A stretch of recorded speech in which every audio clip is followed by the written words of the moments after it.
Video kan hangadhumaatti ilaala hundi keessan jechuudha. Namni guddaa hin jiru. Namni guddaan Gooftaa Yesuus Kiristoos qofadha malee namni foonii nama guddaadha jennee kan nuti yaadnu biyya lafaa kanarratti hin jiru. Hundumtuu maallaqaaf jedhee garaasaa guuttachuuf jedheetu kan shamarran biyyan baa gowwoomsu jechuudha. Hojjetaa Wangeelaawwii Taakkalenyi kan jedhamu yookaan immoo Raajii Taakkalenyi kan jedhamu shamarran biyyan baa konfireensii affeeramee ka'ee qarshii 10,000 gaafachaa jira jechuudha. Lubbuu nama tokkoo qarshii 10,000 gaafachaa jira. Maal ittiin gochuudhaafi?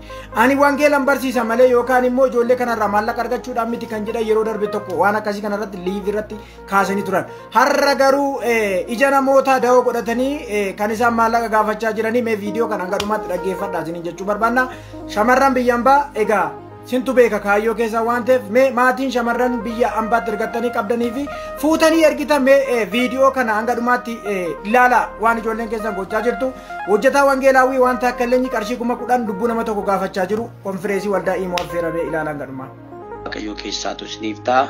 Faarfattuu Masee Dibooraas Tigist Kennaafaa ijoolleen kun gooftaan isaa eebbisuu alamitu namootni Waaqayyo nagaa isiniif haa ta'u nama Waaqayyo nagaa isiniif haa ta'u nama tokkotu birrii 10,000 kennamu aguma fedha ofii kennamu nama tokko irraa barbaaddu moo naguma namni haga Waaqayyo itti ibsee haga Waaqayyo kenni jedheen kennuu hin danda'an. Ati haga Waaqayyo kenni jedhee kenni.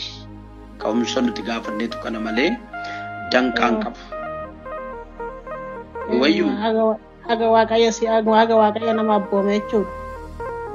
Ayyee kanaadha. Bor galgala baratan isiniif kadhadhaa. Inni ala dhufoos wangeelaan qabattee maaliif nu gowwoomsa? Video sin hangadhumaatti argitan kana fakkaata waan ta'eef egaa Taakkalenyi egaa qarshii 10,000 egaa kan lubbuu tokko irraa gaafatu jechuudha. Mee ilaala ijoollee amma sana achi keessa jiran keenya keessa gaafa tilmaamtan meeqa kan walitti qabamu jechuudha. Inni walitti qabamu eessa dhaqa maal gochuudhaafi jechuudha. Namni waldaa kiristaanaa dhiisee onlaayinii irratti yaada isaa hidhee achi gubbaarra iddoo nyaatuuf dhugu barbaadaa jira waan ta'eef waan ittiin uffatuuf waan ittiin mana isaa jiraachisu barbaadaa jira jechuudha onlaayinii gubbaarra. Waldaa kiristaanaa keessatti wangeela bal'isanii yoo lallaban maal rakkoo qabaa jechuudha. Egaa raajota yeroo amma kana warra nuti balaaleffannutti dhaqanii dabalamaniiru baga nagaan dhaqxanii dabalamtan isiniin jechuu barbaannaa jechuudha. Hojii keessan immoo dhumarra argattu jechuudha. Waaqayyo akka hojii keenyatti nuu kenna nama kamiifuu jechuudha kan gaarii hojjetuuf kan yaraa hojjetu. Erga tajaajiluudhaaf dhaqxanii erga wangeela barsiisuudhaaf dhaqxanii maaliif lubbuu nama tokkoo qarshii 10,000 gaafattu? Isin eeyyama waldaa kiristaanaatiin kan isin dhaqxanii onlaayinii gubbaarraa waamamtanii affeeramtan tajaajilaan tokko yookaan immoo konfireensii affeeramee raajiin tokko gaafa deemu tajaajilaa kun beekamtii argachuu qaba waldaa kiristaanaa irraa jechuudha.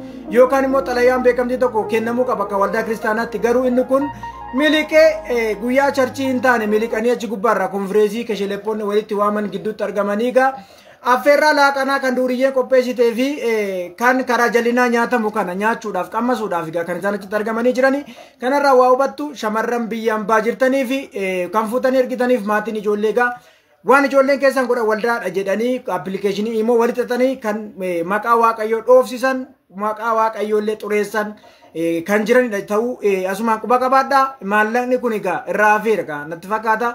Kan irraa hafe kan ammoo rakkattoota waldaa kiristaanaa kan biyya lafaa otoo dhaabbatanii bareeda bukkee dhaabbatanii jechuudha.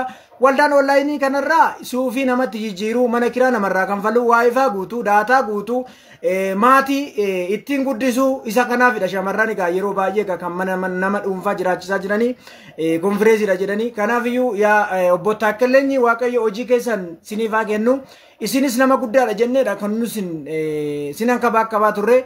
Harragaa miliqxanii achitti argamtanii jirtu waan ta'eef waan dhaqxanii sintu beekaa tiksiif dhaqxanii moo tipsii dhaqxan natti fakkaata otoo hin taane kun dhibba tiksiidhaaf dhaqxan wangeela barsiisuuf otoo hin taane iyyuu waan akkanarraa cimsaatii balaaleffadhaa isiniin jechuu barbaanna shamarran biyya ambaa jirtan immoo ani guddaadha warra jedhanirraas of eeggadhaa ani xinnaadha warra jedhanirraas of eeggadhaa isaan kun warra tiksii isiniif laachuu dhufe otoo hin taane warra tipsii isinirraa nyaachuudhaaf dhufee fi warra uffannaa suufii geeddarachuuf isinitti dhufedha cimsaatii jabaadhaatii irraa of eeggadhaa sinan taazzabe Raajii Taakkalenyi yookaan hojjetaa wangeelaa.